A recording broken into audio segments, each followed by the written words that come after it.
शांतिपूर्ण, जैसे जेपीएससी में हम आंदोलन कर रहे थे, रात में किसी को कोई क्षति नहीं। एक सच्चाई बात को कि जेपीएससी में जो गड़बड़ी हुआ था, रख रहे थे फिर भी टॉर्चर करके उठाया जाता है। तो ये कानून का शासन नहीं है। आप लोग देख रहे हैं कल हम लोग का विधानसभा का जो है शांतिपूर्ण तरीके से है। हम लोग कोई नक्सली नहीं है, हम लोग का हाथ में कोई हथियार नहीं रहेगा। एक अपना जो संविधान का अनुच्छेद 19 का 1 में स्पष्ट रूप से कहती है कि आप अपना बात शांतिपूर्ण से रख सकते हैं। और ये अंग्रेज के शासन में भी महात्मा गांधी लोग लगातार आंदोलन किया है। बिरसा मुंडा, सिद्धू कानू लोग सब जब संविधान नहीं था उससे पहले से करते आ रहा है, क्योंकि संविधान का आर्टिकल 19(1) कहता है कि आप अपना बातें रख सकते हैं। लेकिन हम लोग एक संविधान के तहत शांतिपूर्ण तरीके से कल हम लोग रखने जा रहे हैं। तो आप लोग सभी को जान रहे हैं कि हम लोग के ऊपर कानूनी नोटिस आया है कि हम लोग को जो है कि उपस्थित होना है, मतलब डराने का धमकाने का प्रयास किया जा रहा है। मतलब ये कानून का शासन नहीं है, ये कानून के द्वारा शासन है। और कानून के द्वारा शासन जिसको होता है जो हिटलर शाही है, जो शासन ब्रिटिश का शासन था। कानून के द्वारा शासन हमेशा कुछ वर्गों को टारगेट किया जाता है और दिखाया जाता है कि ये मेरा वोट बैंक होगा और वो कानून में कुछ भी हो, ये मेरा वोट बैंक बन जाए और हम इस कुछ कम्युनिटी को हम टारगेट करेंगे और हम उस कम्युनिटी को भी मूर्ख बनाएंगे और उस मूर्ख बना के जो है कि हम अपना काम निकाल लेंगे। इस तरीके से जो है कि अपना एक साजिश और षड्यंत्र के तहत कानून के द्वारा शासन चला रहा है और वोट बैंक के द्वारा चलाया जा रहा है। और ये आज आप लोग सबको अखबार में देखे होंगे कि महाधिवक्ता ने विधि आयोग को मंतव्य अपना दे दिया है कि सुप्रीम कोर्ट जाना है। अगर मामला सुप्रीम कोर्ट गया तो समझिए कि केस नंबर लेने में 3 से 4 महीना, उसके बाद एक एक डेट। और सुप्रीम कोर्ट किसको लड़ाएगा जी, जब हाईकोर्ट में आपका भारत सरकार का पूर्व जो है कि महाधिवक्ता मुकुल रोहतगी को आप यहाँ लड़वा लिए, आप कपिल सिब्बल को बुला के लड़वा लिए, सुप्रीम कोर्ट से बुला के ही आप हार गए हैं, तो अब क्यों समय बर्बाद कर रहे हैं, क्यों सर? इसीलिए अगर ये दुख, दर्द और पीड़ा है और इससे निजात हम लोग को चाहिए, तो जिस प्रकार पूरे झारखंड के नौजवान अभी एकजुट हुए हैं, उसी प्रकार हम लोग को एकजुट होना होगा। अब तो तय है कि नियोजन नीति, अब आगे परीक्षा तभी हो सकता है या तो सुप्रीम कोर्ट से कोई ऑर्डर लेके आएगा या तो कोई नियोजन नीति नया बनाकर जेएसएससी और जेपीएससी को देगा, जेएसएससी को खास करके। अन्यथा अब कोई परीक्षा नहीं होना है। बस 2 ही कारण हो सकता है, या तो सुप्रीम कोर्ट से एक आदेश लाएगा कि आप परीक्षा ले सकते हैं, क्योंकि ये सिर्फ नियोजन नीति रद्द नहीं किया है हाईकोर्ट का फैसला, ये नियोजन नीति रद्द के साथ साथ ये सारे परीक्षाओं को भी रद्द कर दिया है। और ये जेएसएससी तभी परीक्षा ले सकती है जब दो ही कारण पे, या तो सुप्रीम कोर्ट का आदेश होगा सरकार के पास, दूसरा एक नया नियोजन नीति देगा। तो अगर सुप्रीम कोर्ट तो जाने का मतलब कि हमारा उम्र का गिरवी रखा जाएगा, हमारा उम्र को बेचा जा रहा है, क्योंकि सुप्रीम कोर्ट का ही वकील यहाँ के लड़ लिया है। अब एक पेंसिल है तो दिल्ली जाने के बाद वो पेंसिल नहीं हो सकता है, वो पेन नहीं हो सकता, पेंसिल है तो वहाँ भी पेंसिल ही रहेगा।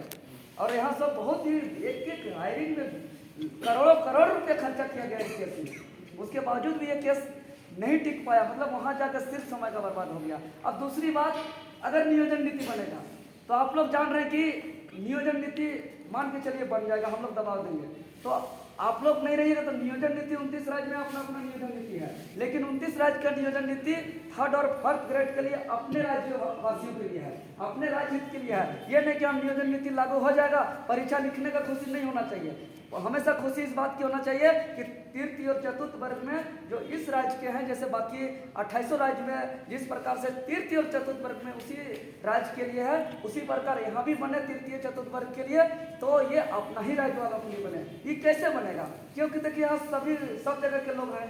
अब आंदोलन में आप लोग नहीं जाइएगा तो आंदोलन तो चलेगा, कोई ना कोई करेगा। हम जो चाहते हैं वो, अगर जो 3rd और 4th ग्रेड में जो हम चाहते हैं, जो आप लोग चाहते हैं, ये चाहने वाला व्यक्ति वहाँ नहीं रहेंगे तो बात 3rd और 4th ग्रेड में झारखंडी हो, ये बात वहाँ कैसे मजबूती से जाएगा? इसीलिए आप लोग को फ्रंट पे रहना है, आप लोग को बुलंद करना है अपने बातों को, क्योंकि एक बड़ा काम होने वाला है बहुत जल्द। या तो सुप्रीम कोर्ट से फैसला आए, सुप्रीम कोर्ट गया तो उसको लटक गया तो बर्बादे हो गया, उसको तो रोकना ही होगा। अगर नहीं गया, नियोजन नीति बनेगा, तब तो और आंदोलन का जरूरत है कि भाई ये फैसला हमारे हित में हो, अन्यथा हम पढ़ते रह जाएंगे, हमारा बाल पकते रह जाएगा और हम लोग बर्बाद होते रह जाएंगे। और हम लोग जितना झेले हैं ना, हम दावा के साथ कह सकते हैं कि हमारा बाल बच्चा रहने वाला भाई बहन हम लोग से बहुत ज़्यादा झेलेगा। बहुत ज़्यादा झेलेगा। और सिर्फ रोजगार के मामले ही नहीं झेलेगा, हर मामले में झेलेगा। कोई भी ऑफिशियल काम हो, चाहे नगर निगम का एगो जाति प्रमाण पत्र का बात होगा, चाहे एगो जातीय स्थानीय का बात होगा, चाहे एगो योजना का बात होगा, एगो वृद्धा पेंशन इसका बात होगा, वहाँ कहीं जाइएगा आपका आदमी रहेगा ही नहीं। तो ब्लॉक में टॉर्चर हुई है, नगर निगम में टॉर्चर हुई है, स्कूल कॉलेज कहीं भी अपना आदमी नहीं रहेगा तो कितना दिक्कत होगा। इसीलिए परेशानी बहुत होगा। इसलिए कल आप लोग पूरा इस चीज़ को सर्कुलेट करना है।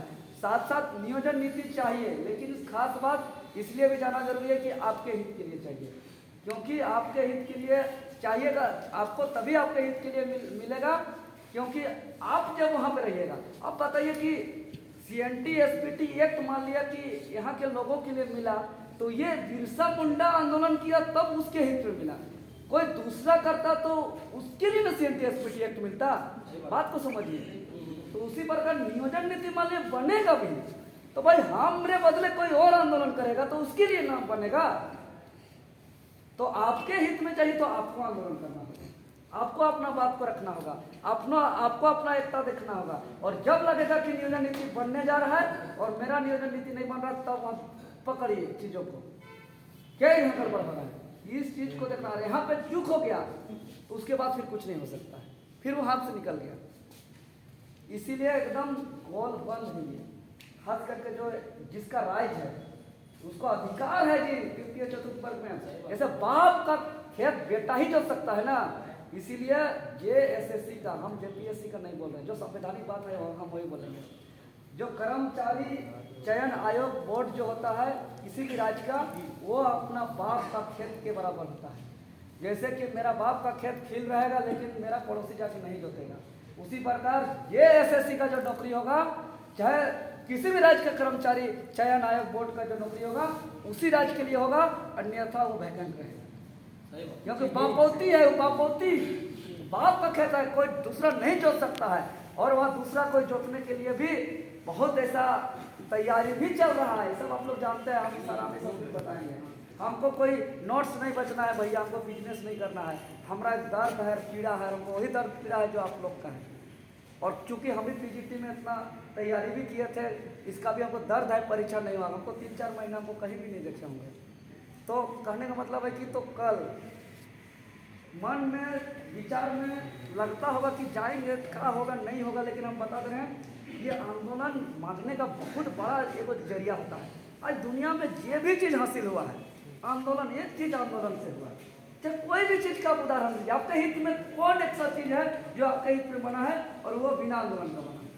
चाहे झारखंड अलग राज्य का बात करें, चाहे आपका आरक्षण का बात करें, चाहे आपका देश आज़ादी का बात करें, ये वोट दे के अधिकार नहीं मिलता है। अधिकार आंदोलन से मिलता है। वोट देकर सिर्फ किसी के हाथों में आप बागडोर दे सकते हैं, लेकिन अधिकार आपको वोट से नहीं मिल सकता। अधिकार आपको संघर्ष से ही मिलेगा। इसलिए जितने कोई है आप लोग एगो अभिन्न निर्णय लीजिए और खास करके बहन लोग, आप लोग नहीं रहते हैं, हम लोग को बहुत कमजोर महसूस होता है। हम एकदम फेंक बता रहे हैं और बुलाने आने में हमको एकदम खराब लगता है, क्योंकि हमको हम लोग को फील होता है कि शायद पता नहीं आप लोग को दर्द नहीं है शायद इस चीज़ का, तभी तो इतना आपको बुलाना पड़ता है। अगर दर्द होता तो आप लोग इतना बुलाना नहीं पड़ता। और आप लोग नहीं होते हैं ना, सच बता रहे, इतना गिल्टी फील होता है, इतना खराब लगता है कि हम लोग का जो एक तो सबसे बड़ा आधा आबादी का ताकत है वो हमारे साथ नहीं है। इस चीज़ का हम लोग को एकदम सीधा सीधा दिखता है। इसीलिए आप लोग रहिएगा तो आप लोगों को खरीद नहीं सकता। बाकी हम लोग को तो 50 आदमी